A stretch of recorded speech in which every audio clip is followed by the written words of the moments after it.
Hello, my name is Brandon Estrada, and today I'll be talking about why we should stay at home, why we should practice social distancing. Sorry.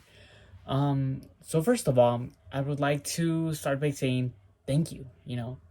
Thank you to all of those who are doing things differently, for who are risking um their fun, their lives, to practice social distancing.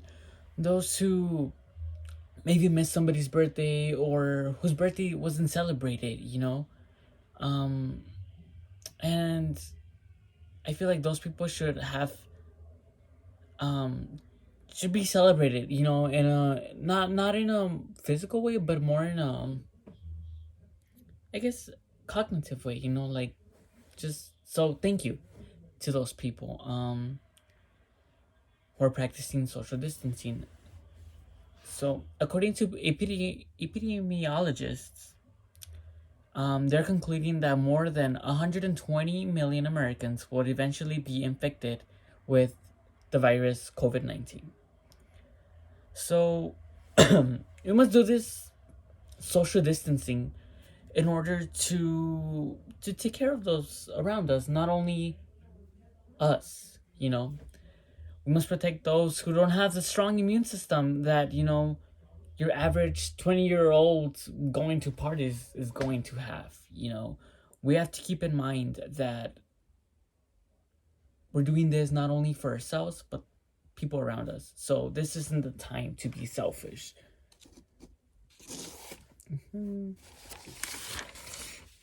First of all, let's start. What is social distancing? Social distancing, also known as physical distancing, refers to one, staying at home, um, or staying at least 6 feet away from people who don't live in your household. Um, Two, staying away from crowded places such as the mall, the grocery store, or a park, for that matter. And then three, no gatherings with people that live outside your household. Um, and if it's absolutely necessary, at least stay 6 feet away. So, for example, if you go to a grocery store, stay 6 feet away from people. Don't you know? Don't risk it. Okay, so why is this important? Why should we practice social distancing? Well, we know that the virus COVID-19 mainly spreads through um, airborne particles, or stays in surfaces. So, um, yes, like, we have to keep in mind these things, and in order to avoid the the spread of this virus, we have to make sure that we practice social distancing. Um, I guess the main issue with this virus is that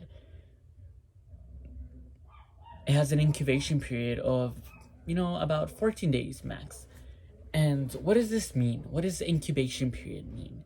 So incubation period is the amount of time in which the virus is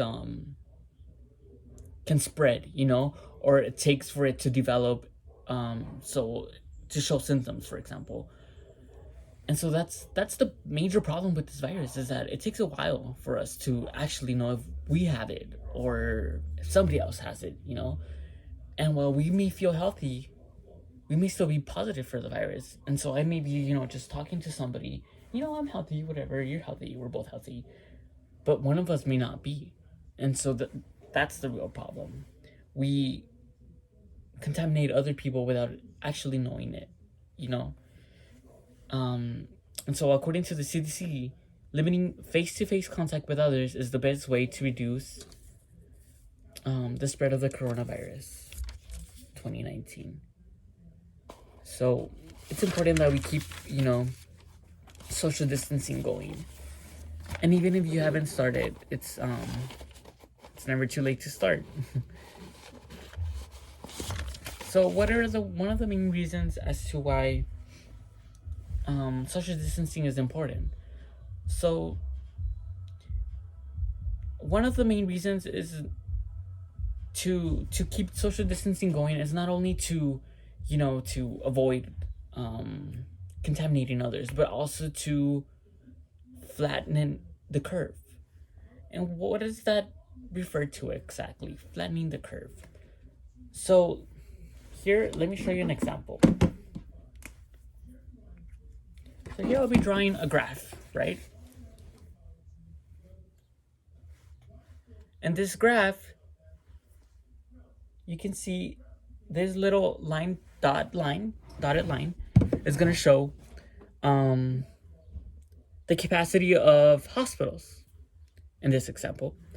And so if we don't practice social distancing, we can see that the number of cases will rise above this dotted line.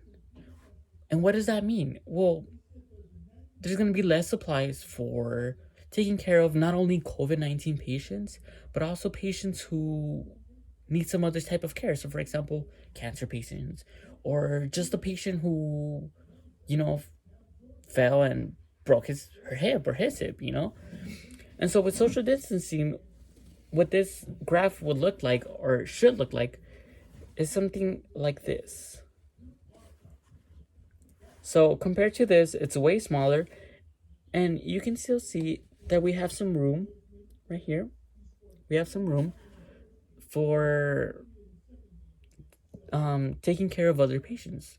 So we don't run out of those essential needs and essential cares for not only COVID-19 patients, but other patients. And so that's what flattening the curve is. Try not to keep the curve too high up, but try to keep it to a minimum, in order for us, the health workers, to keep on providing for patients. And according to the city of El Paso, there are 75 ICU beds, 307 ventilators, and 2,205 hospital beds. As of yesterday, April the 20th,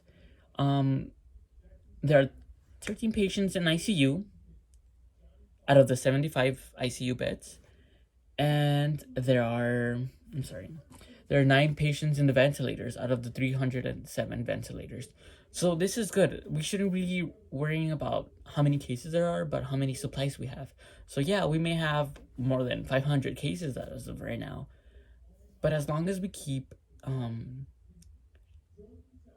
like ventilators open and hospital beds open, everything should be fine. And as of right now, we're doing good.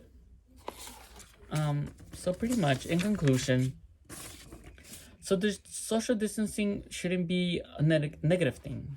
It shouldn't be seen as like I have to stay home, I can't see my friends, I can't go out drinking, I can't go shopping for the new shoes that I want. Keep in mind that this is just temporary, and this should just be seen as a mini break, as a break from life, just take a chill pill, relax, and enjoy your life. Be aware that some people actually have time now to do things that they like. So go have fun with your family. Try a new hobby, do something new. Do things that you like, pretty much. So remember that at the end of the day, you're not only doing this for yourself, but for the people around you. So thank you.